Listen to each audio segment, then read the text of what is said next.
puja penyembahan, bersama-sama siang dan malam melakukan kehendak Bapa pada zaman ini. Ku mau jadi seperti Yesus dan berdampak bagi sesama. Pentakosta ketiga.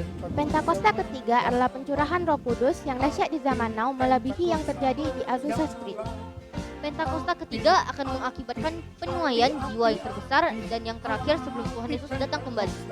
Pentakosta ketiga akan membangkitkan generasi Yeremia, yaitu anak-anak muda yang dipenuhi Roh Kudus, cinta mati-matian kepada Tuhan Yesus, tidak kompromi terhadap dosa, dan akan bergerak untuk memenangkan jiwa. Pentakosta ketiga lahir di Indonesia dan bergerak di bangsa-bangsa. Gerakan ini dari timur ke barat dan akan kembali ke Yerusalem. Pentakosta ketiga akan memberikan kuasa untuk menyelesaikan amanat agung, dan setelah itu Tuhan Yesus datang kembali. Adik-adik, mari kita berdoa. Tuhan Yesus, terima kasih buat hari ini. Kami mau berkumpul, mau beribadah buat Tuhan Yesus. Kami undang Tuhan Yesus hadir di tengah-tengah kami. Biarlah Tuhan Yesus yang memenuhi setiap kami. Hanya dalam nama Tuhan Yesus, sama-sama kita katakan amin. Shalom adik-adik semuanya. Shalom. Hari ini kita akan memuji Tuhan sama-sama. Yuk kita bangkit berdiri ya.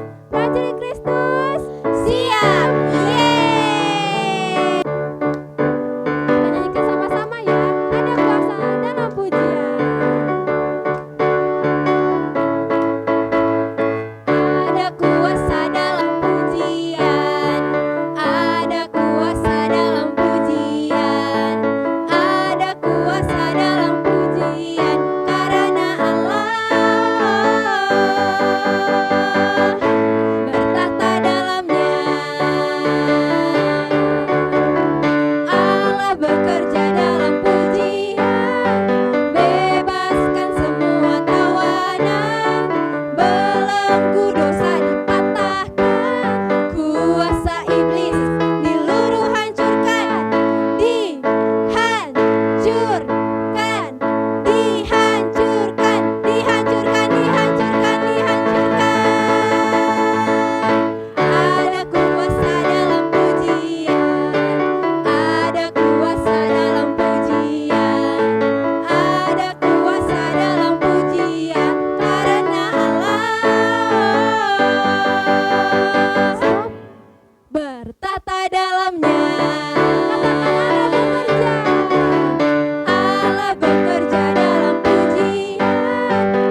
adik-adik, kita akan sembah Tuhan Yesus. Tutup matanya, lipat tangannya. Kita mau sungguh-sungguh sama Tuhan Yesus hari ini. Nyanyikan lagu ini sama-sama.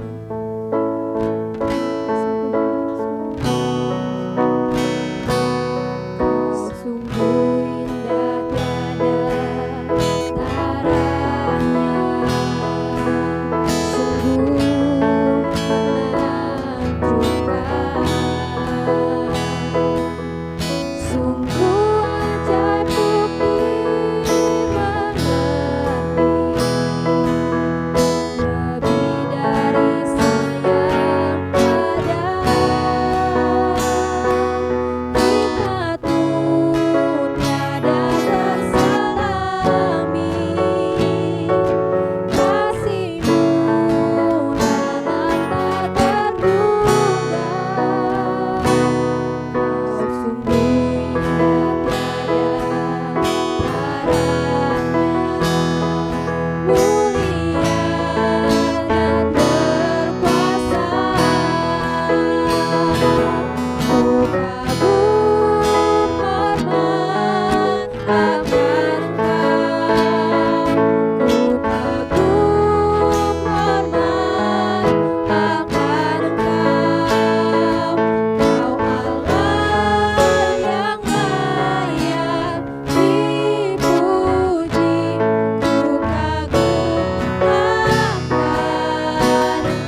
Kau berkati bangsa kami, bangsa yang kami cintai ini Tuhan.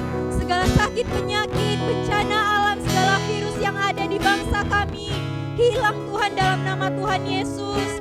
Tuhan Yesus berkati bangsa kami, Tuhan Yesus sayangi bangsa kami. Tuhan Yesus, kami berdoa juga Tuhan untuk Bapak Presiden kami hingga jajaran terendahnya Tuhan Yesus. Tuhan Yesus berikan kesehatan, Tuhan Yesus berikan kekuatan, segala kepemimpinan kebijakannya semua karena karunia Tuhan. Tuhan Yesus yang baik, kami berdoa juga Tuhan untuk kota kami yang kami cintai ini, kota Pekanbaru Tuhan. Kau berkati segalanya atas kota kami, tanah, air, udara yang Kau berkati. Segala sakit penyakit yang ada di masyarakat Kau patahkan dalam nama Tuhan Yesus Kristus. Tuhan Yesus, kami berdoa juga Tuhan untuk pembimbing gereja kami, Opa Niko dan wakilnya, Opa Gede dan wakilnya. Tuhan Yesus, Kau berkati keluarganya, Kau berkati istri dan anak-anaknya semua, Kau berkati kesehatan, kekuatan daripadamu Tuhan, sehingga dapat memimpin gereja kami sesuai dengan kehendak dan maunya Tuhan Yesus. Tuhan Yesus yang baik, kami berdoa juga Tuhan untuk papa mama yang kami kasihi, yang kami cintai Tuhan Yesus. Kau berikan papa mama kami kesehatan, kekuatan, segala usaha dan segala pekerjaannya Tuhan lancar dalam nama Tuhan Yesus. Tuhan Yesus yang baik, kami berdoa juga Tuhan untuk anak-anak Tuhan. Kau berkati anak-anak, Kau berikan kesehatan yang daripadamu, Kau berikan kekuatan Tuhan, yang dimana anak-anak sudah mulai bersekolah maupun tatap muka dan itu online. Tuhan berkati, Tuhan berikan kecerdasan yang daripadamu Tuhan Yesus. Tuhan Yesus, terima kasih, segala kemuliaan, segala keagungan hanya dalam nama Tuhan Yesus Kristus. Haleluya. Amin. Sembah dan puji penuhi tatamu, sembah dan puji, sembah dan puji penuhi tatamu, sembah dan puji, sembah dan puji penuhi tatamu. Yesus Tuhan adalah Raja, Yesus Tuhan, Yesus Tuhan adalah Raja, Yesus Tuhan, Yesus Tuhan adalah Raja.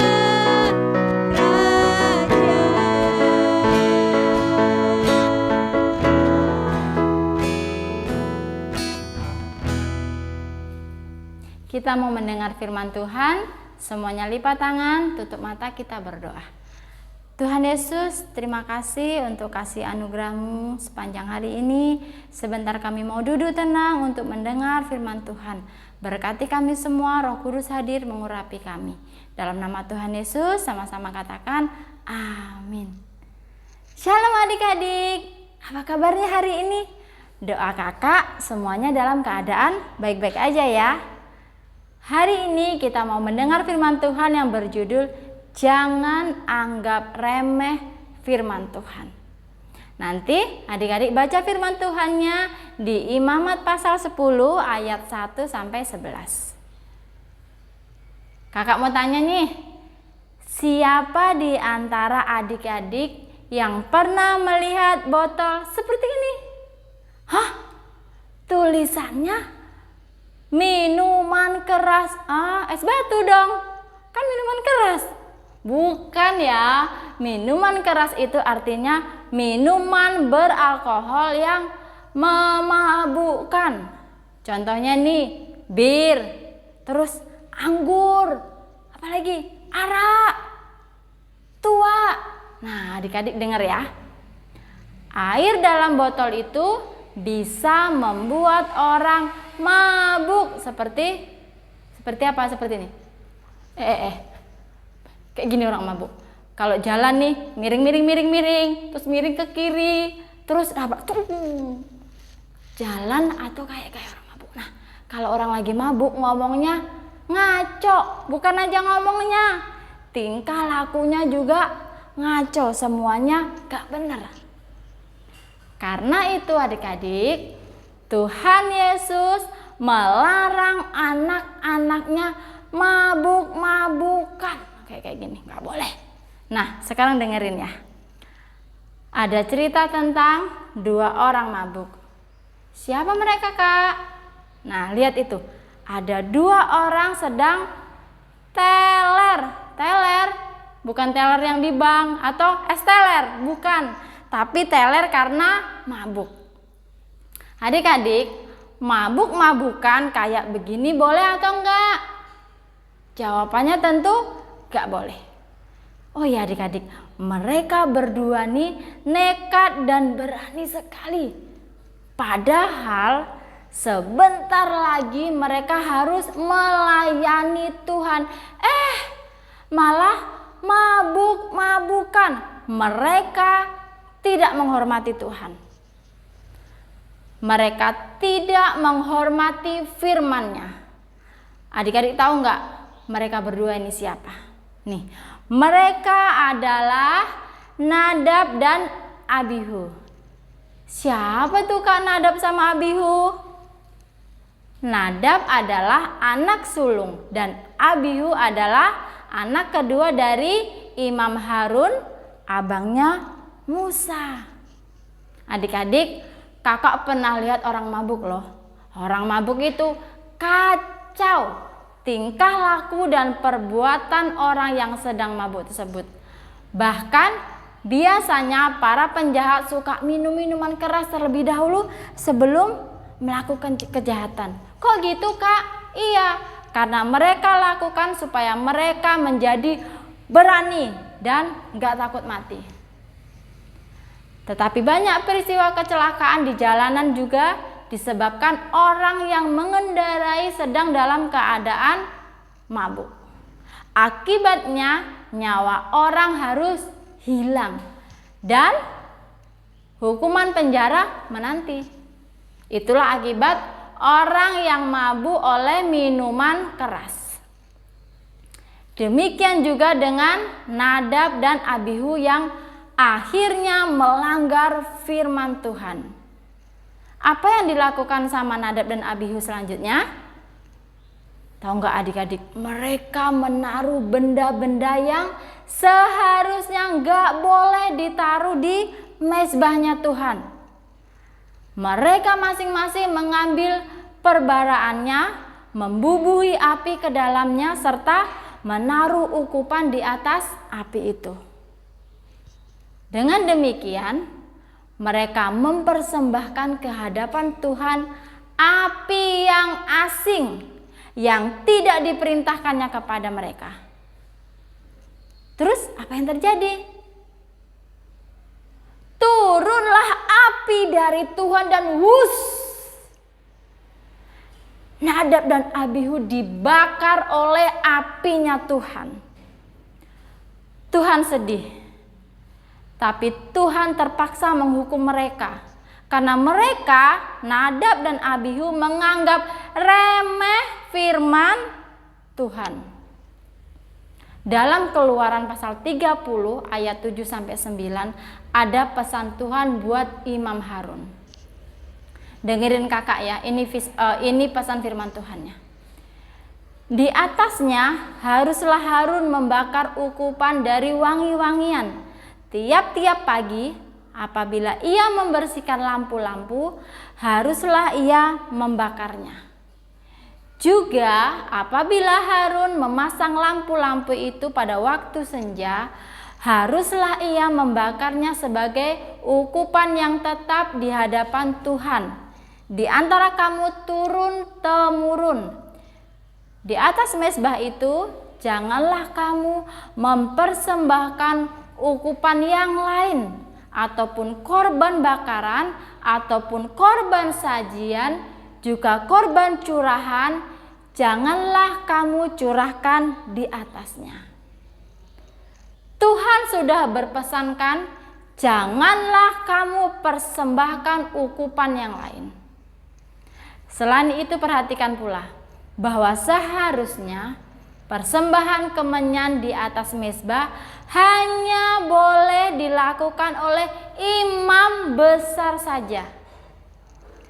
Nadab dan Abihu membuat kesalahan. Mungkin waktu Tuhan sedang berbicara, mereka berdua main-main aja. aja, misalnya nih, saling mengganggu. Terus apa lagi? Bercanda-canda, main-main, enggak sungguh-sungguh, dan seterusnya. Yuk kita lihat apa yang terjadi dengan Nadab dan Abihu. Akhirnya mereka berdua mati. Kenapa? Karena mereka berdua menganggap remeh firman Tuhan. Mereka enggak menghormati Tuhan. Jadinya mereka mati. Dalam Amsal pasal 13 ayat 13 dikatakan, siapa meremehkan firman Tuhan, ia akan menanggung akibatnya. Tetapi siapa taat kepada perintah akan menerima balasan. Nah adik-adik, bagaimana dengan kalian?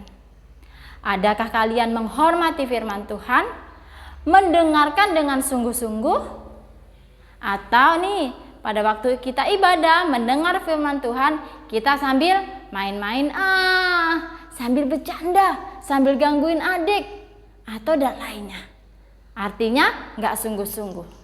Apalagi ya kalau lagi ibadah online di rumah, wah kan nggak kelihatan sama kakak-kakak atau nggak dilihat sama papa mama. Jadi ibadahnya bisa sambil main-main atau gangguin yang lain. Adakah kalian membaca firman Tuhan setiap hari? Kalau yang sudah rajin membaca firman Tuhan setiap hari, yuk kita lebih sungguh-sungguh lagi, lebih banyak lagi. Siapa yang mau berjanji mengasihi Tuhan dengan banyak membaca firman Tuhan dan melakukannya dengan segenap hati? Nah, adik-adik ambil keputusan. Kita ambil sikap sungguh-sungguh. Kita sungguh-sungguh sama Tuhan. Nah, yang mau sungguh-sungguh, kita tutup matanya, kita mau berdoa sungguh-sungguh. Yuk adik-adik, kakak mau ajak adik-adik semua untuk tutup matanya. Kita mau berdoa sungguh-sungguh. Kalau tadi ada yang masih main-main, yuk duduk tenang. Kita berdoa, kita ambil sikap yang benar di hadapan Tuhan. Tuhan Yesus, ini kami anak-anak-Mu Tuhan. Kami mau belajar sungguh-sungguh sama Tuhan. Kami nggak mau seperti Nadab dan Abihu. Kami nggak mau nanti karena meremehkan Tuhan kami mati. Kami nggak mau Tuhan. Kami mau berubah. Kami mau hidup benar. Di saat kami ibadah, kami nggak mau main-main Tuhan. Adik-adik boleh berdoa. Buat janji sama Tuhan. Bilang sama Tuhan, Tuhan aku berjanji. Aku nggak mau main-main lagi sama Tuhan. Kalau aku ibadah, aku mau sungguh-sungguh. Aku nggak mau ganggu teman. Aku nggak mau ganggu adik. Tapi aku mau ikutin ibadah dengan sungguh-sungguh. Karena aku nggak mau sampai dihukum sama Tuhan. Tuhan tahu apa yang menjadi beban adik-adik. Tuhan tahu apa yang menjadi isi hati adik-adik semua. Terus berharap sama Tuhan. Jujur sama Tuhan. Bapa, kami percaya. Tuhan ampuni kami. Tuhan ampuni setiap kesalahan dari adik-adik. Kalau selama ini kami main-main, kami anggap remeh Tuhan. Karena kami tahu Tuhan gak nampak. Tapi Tuhan Maha tahu. Tuhan melihat semuanya. Tuhan Yesus, kami mau berubah. Mulai hari ini sampai nanti, kami akan terus. Kami gak mau main-main, kami akan terus percaya sungguh-sungguh. Kami gak mau anggap remeh Tuhan. Dalam nama Tuhan Yesus, yuk sama-sama katakan, amin. Tuhan Yesus memberkati. Shalom anak-anak yang Opa kasihi di dalam nama Tuhan Yesus. Mari, angkat tanganmu di hadapan Tuhan dan terimalah berkat dari Dia. Kiranya kasih karunia dan anugerah dari Allah Bapa di dalam Putranya yang tunggal, Yesus Kristus, dan persekutuan yang manis dari Roh Kudus memberkati setiap anak-anak di dalam nama Tuhan Yesus mulai sekarang sampai selama-lamanya. Amin.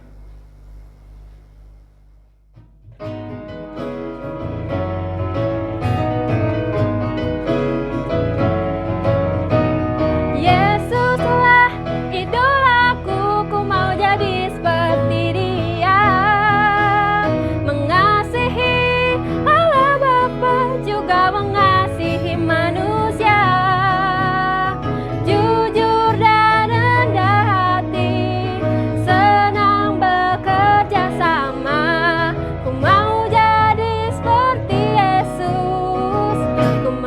menjadi saksinya.